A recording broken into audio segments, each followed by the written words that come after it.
Hello my friends and welcome back. Thank you very much for being with me again today. This article that I have for this video has Mr. Kadyrov as the main character. You might not believe Mr. Kadyrov, but between Kadyrov and Zelensky, I think I would take, sorry to say, Kadyrov. Not that he's telling the truth, but probably he's not as at line. Now what's going on? Kadyrov was asked about the arms, the aid that is sent by the Western sponsors to Ukraine, and he gave a very interesting answer. I do not know on what category I could put that answer.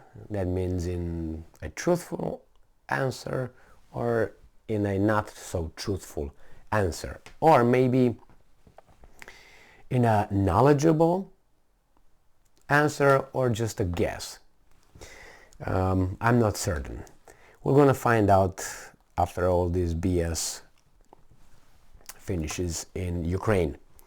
So this article comes from Euro Weekly News and Views since 1998.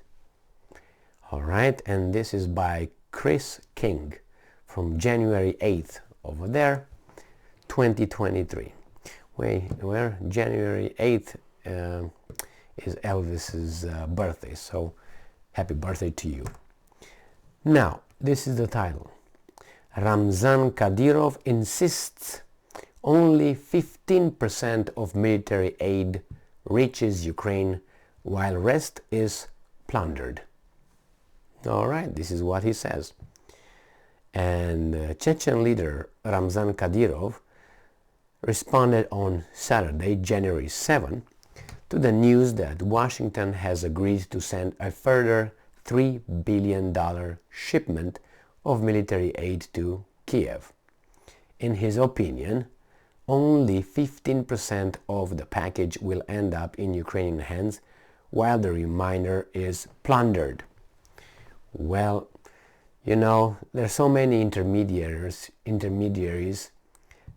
from the time that, let's say you have a, howitzer or something, from arriving to Ukraine, going to the front, goes to the front. From the front is right here, okay, the front, and this is going. I mean, I have no evidence to support that, but my evidence is experience with people, I guess. Yeah, that's an assumption, but anyway. Mr. Kadyrov did not only say 50%, he had some other words to add. Posting on his original Telegram channel, he wrote, "I see that some are worried about foreign aid to Ukraine. Don't worry. This is a working money laundering scheme." I'm quoting, remember. "Western and Ukrainian officials will steal the funds and no more than 15% of the total support will reach the trenches." End quote. And I'm quoting again. "Better to worry about something else. The fighting is now taking place on Russian territory. These are our region, wishing to become part of our state for the sake of protecting the population from these satanic actions of Ukrainian and NATO nationalists." End quote. "Therefore," he continues, and I'm quoting, "there should not be any negotiations. We must strike at the Satanist lair in the center of Kiev," he says. "It is necessary to hit the main defender and agitator of this vile ideology," Kadyrov says, and he gives the name, you know, the comedian, the clown, the whatever. So he's just he's right on certain kind of aspects. I think the one with the weapons, I don't know where he pulled 15% figure, but anyway, it doesn't matter. He at least has an opinion on that. And as Zelensky, or the Americans, let's put the Americans in this case, against Kadyrov, the Americans denied that any HIMARS system was blown up by the Russians so far. That's been, I don't know, 6 months already, more than 6 months, I think, since the first unit was delivered, or the first 4 units. And still the Russians are so tards that they cannot figure out where they are. Now, on the other hand, to not contradict, but hurt Kadyrov's feelings regarding his 15%, I would say this to Kadyrov. Well, Mr. Kadyrov, if only 15% of the weapons arrived in the trenches to fight you and your colleagues, imagine if the entire 100% would arrive over there. So with 15%, I think the Ukrainians are doing a pretty good job so far, if you want to look at it this way. Imagine what they would do if they would have 100% of the weapons. So I don't know, it depends how you look at the matter. One thing is clear, that it's always going to be a dark or black market out there. There are going to be corrupt people in the government, or maybe private individuals, or together.